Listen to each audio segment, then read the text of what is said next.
BPSC का सवाल बहुत बड़ा सवाल है और ये सवाल सिर्फ बीपीएससी का नहीं है। पिछले कई वर्षों से अनवरत परीक्षाओं में पेपर लीक हो रहा है। कुछ लोग जो हैं इस लड़ाई को विद्यार्थी वर्सेज आयोग पर शिफ्ट करना चाहते हैं। मैं इससे असहमत हूं। मेरा मानना है कि मसला सीधे सरकार का है। बीपीएससी अभ्यर्थियों का जो पूरा मसला है उस पर बहुत कुछ बताने की ज़रूरत नहीं है। पिछले 15 दिनों से तमाम अभ्यर्थी अलग अलग जगहों पर प्रदर्शनरत हैं। पॉलिटिकल पार्टीज़ भी अपने तरीके से उसमें कूद गई हैं। कोई कहीं आमरण अनशन है तो कहीं विधानसभा घेराव तो कहीं मुख्यमंत्री आवास घेराव तो कहीं राजभवन मार्च, और हर जगह वो मार्च जो है वो आगे नहीं जाने दिया जा रहा है। अभी हमारे पास माले के विधायक हैं अजीत, क्या दिखाई पड़ रहा है आप लोगों को? नहीं, ये मुद्दा बहुत बड़ा है। बीपीएससी का सवाल बहुत बड़ा सवाल है और ये सवाल सिर्फ बीपीएससी का नहीं है। पिछले कई वर्षों से अनवरत परीक्षाओं में पेपर लीक हो रहा है। आप लोग तो देखते हैं कि हम लोग असेंबलीज में या सड़कों पर कई बार हमने उठाया, लेकिन बिहार का सबसे बड़ा परीक्षा बीपीएससी का परीक्षा है। इसमें पेपर लीक हो जाना और इस पर सरकार और अधिकारी और आयोग की जो सुस्ती है, निश्चित तौर पर एक उनके ऊपर क्वेश्चन मार्क खड़ा करता है कि आखिर इतनी सुस्ती क्यों है। बापू साहब अगार में अगर पेपर लीक हुआ तो सरकार कैसे ये मान सकती है कि बाकी जगहों पर नहीं हुआ। जब राजधानी में ही पेपर लीक होता है तो राजधानी से दूर के इलाकों में तो और आसान है पेपर लीक करना। इसलिए हम लोग इस बात को स्पष्ट तरीके से मानते हैं कि पूरे बिहार में पेपर लीक हुआ है, इसलिए पूरे बिहार का परीक्षा रद्द होना चाहिए। जैसे अजीत, एक बात हम समझना चाहते हैं आपसे, आप भी छात्र राजनीति की उपज हैं, जो मुख्यमंत्री हैं वो भी छात्र राजनीति की उपज हैं। जेपी आंदोलन हुआ, इसी तरीके का छात्रों का मुद्दा था, मगर जब क्या कोई ऊपर पहुंच जाता है तो क्या उसे सुनाई नहीं देता या वाकई अनसुना करता है? नहीं, एक बहुत प्रचलित कहानी है, आपने सुना होगा कि शाहजहां ने जब ताजमहल बनवाया तो बनाने वाले के हाथ कटवा दिए। मुझे नहीं पता वो सही है या गलत है, लेकिन एक कहानी है।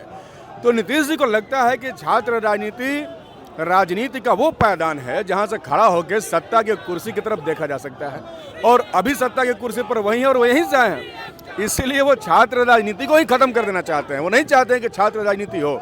इसीलिए जब से वो सीएम हैं कभी भी उनका इतिहास नहीं है कि छात्रों के किसी प्रतिनिधिमंडल से मिले, कभी भी छात्रों के आंदोलनरत छात्रों के सवालों को उन्होंने नहीं सुना, कभी एड्रेस नहीं किया, क्योंकि वो चाहते ही नहीं। आप उनके राज्य में छात्र संघ के चुनाव नहीं होते, छात्रों के राजनीति का कोई एक्टिविटी आप नहीं कर सकते हैं, उसको दबाने की कोशिश होती है। तो ये बिल्कुल छात्र राजनीति के खिलाफ हो चुका है, क्योंकि ये नहीं चाहते हैं कि अब जो है नया कोई पौध छात्र राजनीति से राजनीति में प्रवेश करे। आप लोग क्या आयोग से भी अलग अलग तरीके से प्रतिनिधिमंडल बात कर रहा है या फिर आला अफसरों से भी बातचीत हुई, मगर कुछ निकलता हुआ कल तो परीक्षा होने वाली है? देखिए, कुछ लोग जो हैं इस लड़ाई को विद्यार्थी वर्सेज आयोग पर शिफ्ट करना चाहते हैं। मैं इससे असहमत हूं। मेरा मानना है कि मसला सीधे सरकार का है और ये लड़ाई सड़कों पे खड़ी होकर लड़ी जा सकती है। हमारे पूर्व महासचिव विनोद मिश्र से उन्होंने कहा था कि जो सवाल सदन में खत्म नहीं होते उसका समाधान नहीं होता। निश्चित तौर पे उन सवालों का समाधान सड़कों पर मिलता है। हम लोग तो हमेशा ही राज्य के, चाहे वो विद्यार्थियों का सवाल हो, किसानों का सवाल हो, मजदूरों का सवाल हो, महिलाओं का सवाल, सड़कों पे होते हैं। और ये बीपीएससी अभ्यर्थियों का सवाल भी बिहार की जनता का सवाल है और ये हमारी जिम्मेदारी है कि हम उसको मजबूती से उठाएं।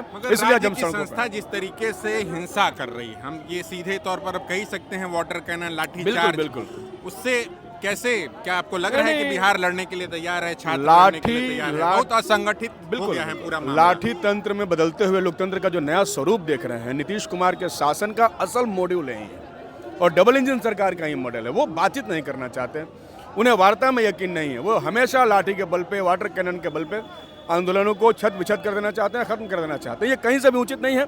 हम जब आज पटना की सड़कों पर लड़ाई लड़ रहे हैं तो बीपीएससी अभ्यर्थियों का पेपर लीक के साथ साथ तमाम परीक्षाओं के सही तरीके से संचालित होने का सवाल और बिहार के अंदर जो भी लोकतंत्र के पे हमला, लोकतांत्रिक व्यवस्था पे हमला हो रहा है, उसके खिलाफ ही लड़ाई चल रही है। फिर भी नीतीश सबके हैं, सबको लाठी से पिटवाते हैं और सब लोग लेने के लिए तैयार हो जाता है उनको। वो सबके इसीलिए है कि वो सबको लाठी से पिटवाते हैं।